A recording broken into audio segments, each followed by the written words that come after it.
Sa video na ito ay pag-uusapan po natin ang isang napakainit na usapin ngayon dito sa mundo ni Bitcoin.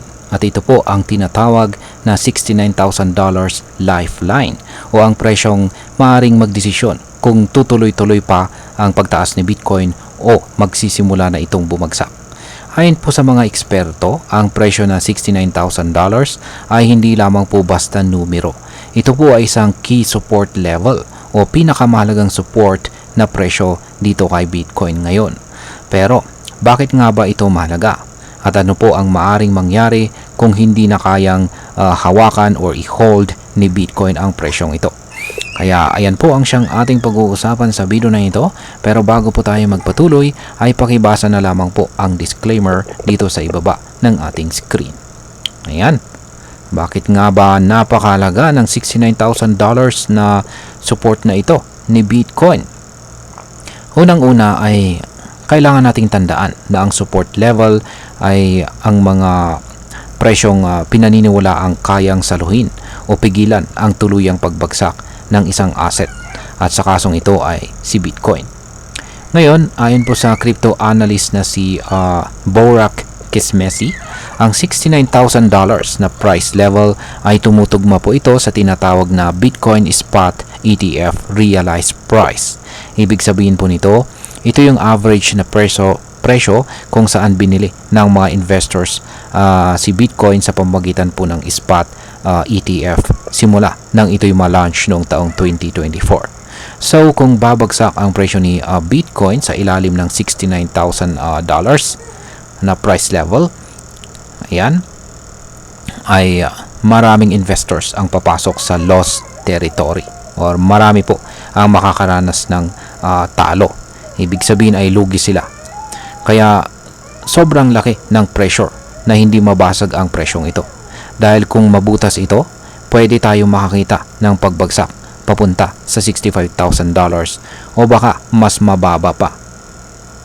Yan, ngayon ano naman po ang ibig sabihin kung sakaling nabasag ang $69,000 na support? Ayan, kapag nabasag yan or tumagos ang presyo ni Bitcoin sa key support level na ito, parang nawawala ang tiwala ng market. Ang tawag dito ay bearish signal o sinyales na mas marami po ang nagbebenta kaysa sa bumibili. Ito ang nagiging dahilan ng tinatawag na market correction, isang malawakang pagbaba ng presyo. Sa technical analysis ay may tinatawag po tayo na psychological support. Ang $69,000 ay hindi lamang basta technical na support. Isa rin po itong psychological barrier. At bakit? Kasi ito ang dating all-time high ni Bitcoin noong taong 2021. Kaya kapag ang dating pinakamataas na presyo ay ngayon nagiging support, malaki ang epekto nito sa kumpiyansa ng mga investors. Kaya kapag nabasag ito, marami pong traders ang pwedeng matakot at magbenta ng sabay-sabay. Kapag nangyari po yan, ay pwedeng bumagsak po ang presyo ng mas mabilis pa. Ngayon ay ano po ang kasalukuyang presyo ni Bitcoin? Ayan, sa ngayon, yan ay si Bitcoin ay naglalaro po sa presyong $83,000 to $84,000 na price range. Nitong mga nakaraang araw ay naglaro po ito mula sa $82,500 hanggang $84,700. Pero nahirapan po siyang basagin ang resistance level na nakapwesto sa $85,000. Ang RSI o Relative Strength Index naman na isang indicator ay overbought o oversold na condition ng market. Ayan, ito po ay nagpapakita ng overbought o oversold na condition ng market. At ayan, dito ay pinapakita po nito na nasa overbought na ulit itong si Bitcoin. Ibig sabihin ay sobrang taas na po ang presyo at pwedeng bumaba ulit ito pansamantala. Ngayon ay may tinatawag din po tayong bearish triangle na nabuo. At sinyalis ito ng possible na downtrend. Kahit po may mga pagtaas, hindi po sapat ang buying pressure para itulak ito pataas ng tuluyan. Yan, ano naman ang short-term predictions ng mga eksperto dito kay Bitcoin? Yan, meron po tayong isang analyst dito, isang kilalang analyst, at siya po si Ginoong Ali Martinez. Yan, para maipagpatuloy ang bull run ni Bitcoin, kailangan daw po nitong mabasag ang presyong $90,570. Isa po itong resistance. At ito po ang average na presyo ng mga short-term holders. Sa ngayon, hindi pa rin ito naaabot.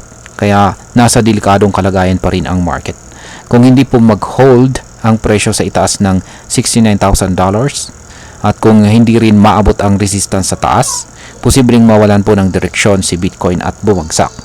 Pero may pag-asa pa rin.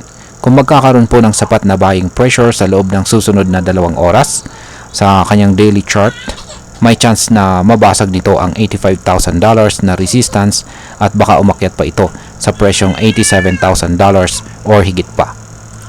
At ngayon ay pag-usapan naman po natin ang maaring maging epekto nito para sa atin bilang mga Pinoy crypto traders at investors dito ni Bitcoin. At ayan, para sa atin ay napakalaga po na bantayan natin ang support key level na ito. Kasi kung bumagsak nga ito, maaari tayong malugi, lalo na kung pumasok po tayo sa mas mataas na presyo or napakataas na presyo. Kaya ang tamang strategy po ngayon ay magkaroon po tayo ng tamang risk management. Ayan, kung tayo po ay isang trader, gumamit po tayo ng stop loss. At wag po tayong basta-basta mag all in, lalo na kung hindi po malinaw ang direksyon ng market.